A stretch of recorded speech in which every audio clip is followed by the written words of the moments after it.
Hi students, I'm Prachi Govil. I will be taking your lectures for class 11th maths. So today we start with our journey for class 11th and 12th maths.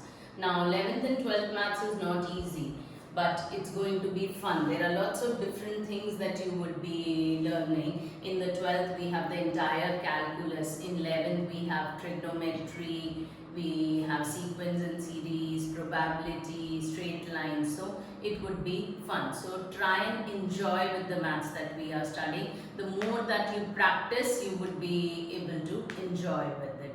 So here's a video on the first chapter, that is sets. Now sets is a very commonly used chapter. This chapter is the basis of maths.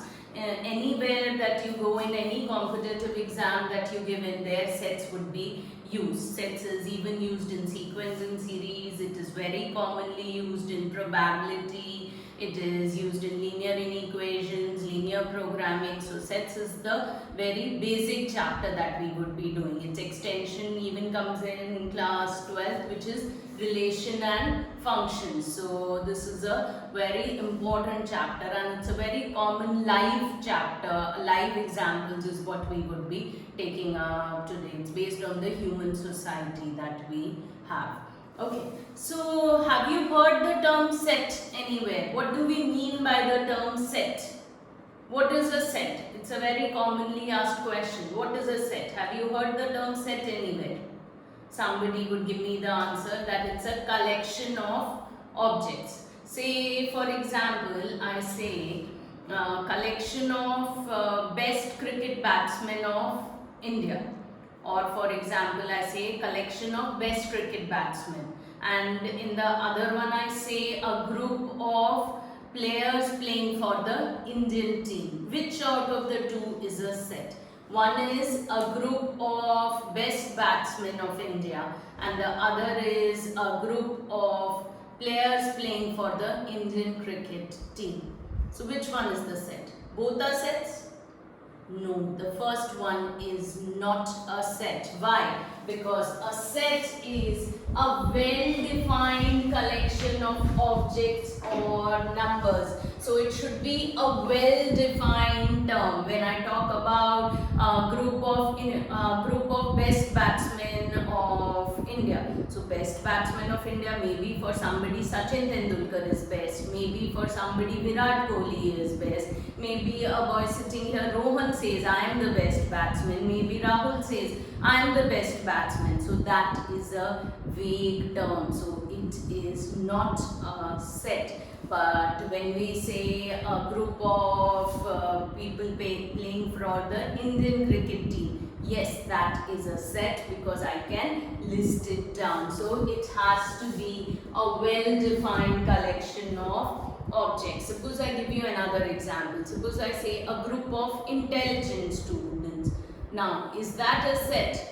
No, again that is not a set because intelligence is again a vague term. Maybe for me above 95% is intelligent. Maybe for somebody above 90% is intelligent. Maybe my student Ram sitting here says, ma'am, above 70% is also intelligent. So again it is what? A vague term. So that is why it is not a set. So it has to be a well-defined collection of objects or numbers. Suppose I say group of rivers of India. Is that a set?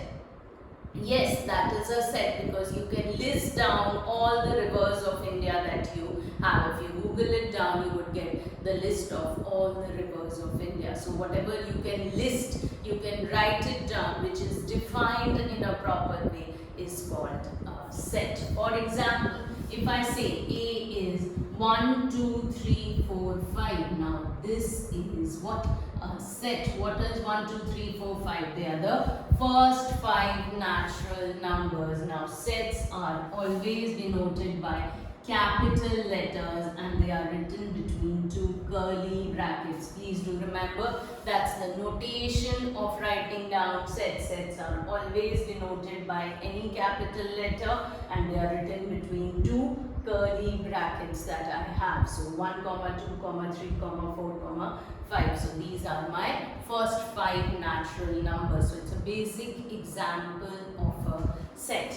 Now we have something called epsilon, or epsilon, some people call it. That's a Greek symbol. You must have heard about it. Now where do we use it? We use it in sets. When I say 1 is an element of this particular set, that means 1 is present in this particular set. 1 belongs to this particular set A. So 1 is an element of this particular set A. I say 3. 3 belongs to this particular set A. So 3 is an element of this particular set. But is 10 present over here? No. So 10 does not belong to this particular set. I say 7. Is 7 present in this set? No. So 7 does not belong to this particular set. But if I say 2, 2 is an element, 2 is present in this particular set. So that is belongs to a particular set, is an element of a particular set. Clear till here to everybody? Okay. Now we have two methods of representing sets. Sets are represented by two particular methods. One is the roster method or the listing method, and second is the set builder or the property method. Now, for example, if I say A, E, I, O, U, you know what are those? These are the vowels of the English alphabet. So, I have listed them down. So, I have written it in the roster form. Now, I want to convert it to the set builder form. That means I have to define it, set builder or the property method. So, now please be careful how we write it in the set builder form. X such that X is a vowel of the English alphabet. I have defined it. Now X is a variable. Now this is how a question is written down in the set builder form. Please do remember X such that X is a vowel of the English alphabet. So you can easily convert from roster to set builder and from set builder to roster. Here if I list down what are the values that X is taking. X is taking A, E, I, O, U. So that is my roster and set builder form. Now you would be getting questions like convert from roster to set builder, convert from set builder to roster. For example, I have taken a very simple example. I have listed down a set. A is 1, 2, 3, 4, 5, 6, 7. You're supposed to convert it to the set builder form. 1, 2, 3, 4, 5, 6, 7. These are natural numbers. So what would you say? X such that X is a natural number less than 7. That's a very common answer that all of you would give me. No, but I do not want that kind of an answer. I need you to minimize the number of words. We would be using mathematical notation. So how would I say X such that X belongs to N? Now N is what? The set of natural numbers. Capital N denotes the set of natural numbers. We would be doing some standard symbols over here later on. So X such that X belongs to N natural numbers and X is less than or equal to 7, because till where am I going? I am going till 7. So X is less than or equal to 7. How else could I have written it? I could have also written it or X is less than 8. So all natural numbers less than 8 would also be what? 1, 2, 3, 4, 5, 6, 7. So you can write it as X is less than or equal to 7, or you can also write it as X is less than 8. So that is another method of writing it down. So that is how I am converting from roster to set builder, and same way you can convert from set builder to roster. Suppose I take up another question.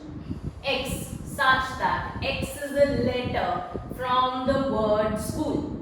Now school, you all have been going to school. So school is a very common word which I am taking up. So when you list it down, you are supposed to, this is given in the set builder form. This is given in the set builder form. I want you to convert to roster. I want you to convert this to roster. Previous question we converted from roster to set builder. This question I am converting from set builder to roster. So it's simple. S-C-H. What would you write? S-C-H-O-O and L. You would list down all the alphabets of school. I'm sorry students, this would be wrong, because was repetition is not allowed in case of sets. So you would only write it as SCHO and L. Please do remember, repetition is not allowed in sets. So you would write it as SCHOL. Now here I could have also written it as CHSLO. That is one and the same thing, whether you write it as SCHOL or you write it as CHLSO. Order does not matter in case of sets. Please do remember, this is something very important. So the 2 points that I just noted, one was repetition is not allowed in case of sets, and second is order does not matter for sets. Okay, now let's take up some standard symbols, like I used N over here. So and I told you was natural numbers. Now the standard symbols which we would be using over here is N. I told you natural numbers. I hope all of you know which are the natural numbers that I have. 1, 2, 3, 4. The natural number 0. Please do remember, 0 is not a natural number. Natural numbers start from 1. Then W. What is W? Do you remember? Yes, W is the set of whole numbers. Now the whole numbers start from 0. 0 plus the natural numbers. So 0, 1, 2, 3, 4, 5 is my W. What is Z? Does anybody know? What is Z? Z means the set of integers. Now what were integers? The negative numbers as well as the positive whole numbers. The negative and positive whole numbers taken together make it the integers. Now that is -3, -2, -1, 0, 1, 2, 3, so on. It would continue. Some people also write it as capital I. As I told you, sets are denoted by capital letters. So please do remember, Z is the set of integers. Now when I say Z positive, that is the set of positive integers, 0, 1, 2, 3, so on. When I say Z negative, that is the set of negative integers. Now there is a dispute over 0. Sometimes 0 is included in positive, sometimes it is included in negative. So that is why we don't do it like that. We say Z positive union 0. I'll explain that later when it comes in. Now Q is the set of rational numbers which can be written in the P by Q form. All of you know what are rational numbers. All the integers also come under the rational numbers. Then what is R? Have you heard the word R? Yes, it is the real numbers. The entire number line that you have is called the real numbers. That means you have numbers like -1, -1.5, -2, 0, 1, 2.8, 2.999, √2, √3. All the numbers that we have come under the real numbers, the entire number line. If you remember in class 10th, you used to draw the number line. So that was what? Your real line. So the real number line. Then T. What is T? Which is left over here? Only one is left, which is irrational numbers. What are irrational numbers? √2, √3, pi, non-terminating decimals are called what? Irrational numbers. So T is the set of irrational numbers. Same ways when I explained you R, you can also have R positive and R negative, which is the positive real numbers and which is the negative real numbers. Please take a screenshot of all this and do write it down in your notebooks. Take a full screenshot of this. Then we take up certain questions.